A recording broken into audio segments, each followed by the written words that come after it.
পরিবহনই নতুন, এখানে ৩টা গাড়ির মধ্যে অ্যাক্সিডেন্ট হয়ে গেল, তাহলে কেমন কথা? তো যাত্রীর ভোগান্তি নিয়ে যাত্রীকে জিম্মি করে তো আপনি ব্যবসা করতে পারেন না। গাড়ি ৭টার গাড়ি ছিল, এখন এসে পৌঁছান। গাড়ি ছিল, পরবর্তীতে সেটা করলো আবার ৭টায় করে দিল, এখন সেটা আসে নাই।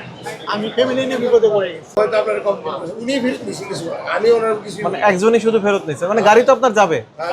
গাড়ি কয়টার গাড়ি? গাড়ি কয়টার গাড়ি? হলো আমার গেল ইয়ের গাড়ি, এসি গাড়ি গেল তো। আর এমনি নওগাঁর গাড়ি আপনার ৭টা গাড়ি আছে। এরপরের গাড়ি কয়টায়, মানে টাইম কয়টা, আর গাড়ি কতক্ষণ লেট করবে? তাহলে ধামুয়াটে গাড়ি এখন আমার 10:30টার ক্ষেত্রালে গাড়ি যাচ্ছে, কিন্তু ওই আপনার নওগাঁর গাড়ি যেটা সেটা 7টা গাড়ি আমরা যেতে দামি করে রাখছি গাড়ি। এখন আপনার ইয়ে আছে বুদ্ধতারি আপনার তো মানে অগ্রিম টিকিট বিক্রি করা, তো যাত্রীরা তো ওইভাবে বাসা থেকে অনেকের বাচ্চা থাকে, প্রস্তুতি নিয়ে আসে। আপনাদেরকে একটু যতদূর সম্ভব এই টাইমগুলো একটু মেনটেন করতে হবে। আমরা ওইটাই করার চেষ্টা করি, ঠিক আছে? আর মানে যাত্রীদেরকে যেন, মানে যাত্রীরা যেন কেউ না বলে যে যাত্রীদের সাথে কোনো ধরনের কোনো মিসবিহেভ কাউন্টার থেকে তারা পেয়েছে, এরকম যেন না বলে, ঠিক আছে? আপনি তো অভিজ্ঞ মানুষ, আপনাকে তো আমার বলার কিছু না। ঈদ লাগছে মনে, খুশি জোয়ার সবখানে, আর ঈদ লাগছে মনে, ঠিক আসবে মানে সবখানে। আপনি খেয়াল রাখবেন বিষয়টা।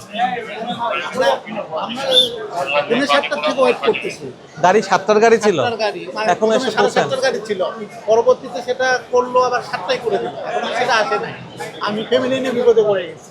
আর একটু হয়তো আমার মেয়ে এমআইটিসির টিচার, ও বসে আছে, ও তো হয়ে যেতে পারে, চলে যাবে। আর ও চলে গেলে আমাদেরকে ব্যাক করতে হবে। আমরা মানে ওই যে ঈদের না, সময় এটা তো তো আসলে কিছুটা হয়তো এদের কিছুটা হয়তো ইয়া হচ্ছে আর কি, এদের আমরা কথা বলছি। আসলে এটা খুবই দুর্ভাগ্যজনক, এটা খুবই দুর্ভাগ্যজনক। এখন ওই 7টার থেকে ওয়েট করতেছি, এখন 3 ঘন্টা হয়ে গেল এখানে। এখন কখন গাড়ি আসবে কোনো নিশ্চয়তা নাই, হ্যাঁ, কোনো নিশ্চয়তা নাই কখন গাড়ি। এখন এই 7টার গাড়ি ছাড়বে কয়টায়? এই 7টার গাড়িটা ছাড়বে কয়টায়? 7টার যে গাড়ি, যেটা আপনার 7টায় ছাড়ার কথা ছিল, ওই গাড়ি তো বললাম আপনার যান ভোট বাজার আছে স্যার। কেবল বোট বাজার। রাস্তায় জ্যাম কোথায়?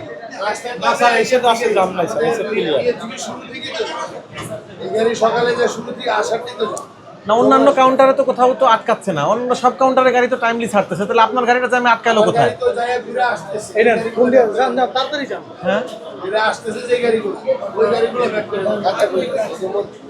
এই গাড়িগুলো আমার রাস্তায় না সেটা ঠিক আছে, কিন্তু মানে অন্যান্য পরিবহনের গাড়িগুলো তো জ্যাম থাকলে তো সব গাড়ি পিছায় যাবে, জ্যাম থাকলে তো কোনো পরিবহনের গাড়ি যাবে না। শিডিউলের গাড়িগুলো এগুলোই রাস্তায়। না, কিন্তু আপনাদের গাড়ি রাস্তায় কেন? বাকি পরিবহনগুলো তো গাড়ি চলে আসছে, তারা তো ওইভাবে করে টিকিটগুলো বিক্রি করছে। তার গাড়িটা কখন এসে পৌঁছাবে, মানে একটা গাড়ি 1 ঘন্টা 2 ঘন্টা 3 ঘন্টা দেরি হতে পারে, আপনারা তো সেভাবেই দেরি করে দেরিটা হিসাব করেই তো কাউন্ট করার কথা। অন্য পরিবহনের তো দেরি হচ্ছে না।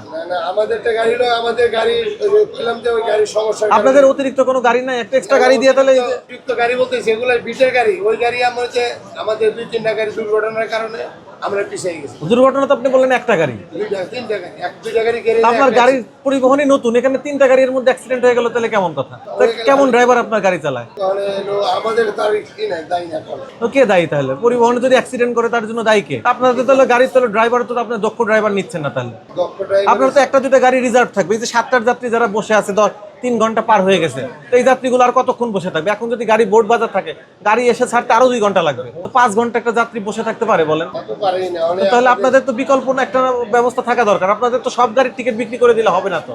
আপনাদের 30টা গাড়ি, তো অন্তত 2টা গাড়ি তো হাতে রাখতে হয়, যে কোনো গাড়ি যদি রাস্তায় জ্যামে পড়ে বা দেরি হয়, আমি বিকল্প আরেকটা গাড়ি দিয়ে পাঠিয়ে দিব। এই যাত্রী ভোগান্তিগুলো অ্যাভয়েড করতে হবে। যাত্রী ভোগান্তিগুলো প্রয়োজন আপনারা অন্য কোনো ব্যবস্থায় দেখেন এদেরকে পাঠাতে পারেন কিনা। এখানে 5 ঘন্টা বাচ্চা টাচ্চা নিয়ে ফ্যামিলি নিয়ে এখানে বসে থাকা, এটা কোনো কথা হয়? আপনাদের এখানে আর কোনো গাড়ি রিজার্ভ নাই? আমাদের গাড়ি রিজার্ভ থাকলে যাচ্ছি আটকে রাখবো বলে আমাদের যত দ্রুত খালি পাঠানো গেলাম আমরা এই চিন্তা করি না, তাহলে আপনারা গাড়িগুলো শিডিউলিং সেভাবে করেন যাতে গাড়িগুলোর যাত্রীগুলো এভাবে এসে ঘন্টার পর ঘন্টা বসে থাকতে না হয়। আপনি গাড়ি একটা কমায় দেন, 2টা কমায় দেন, হাতে 2টা গাড়ি রাখেন, মালিকের সাথে কথা বলেন। তো যাত্রীর ভোগান্তি নিয়ে যাত্রীকে জিম্মি করে তো আপনি ব্যবসা করতে পারেন না, এটা কেমন কথা? আমি বলে গেলাম গাড়ি দ্রুত আনেন, গাড়ি পাঠানোর ব্যবস্থা করেন, নাহলে কিন্তু আমরা ব্যবস্থা নিব।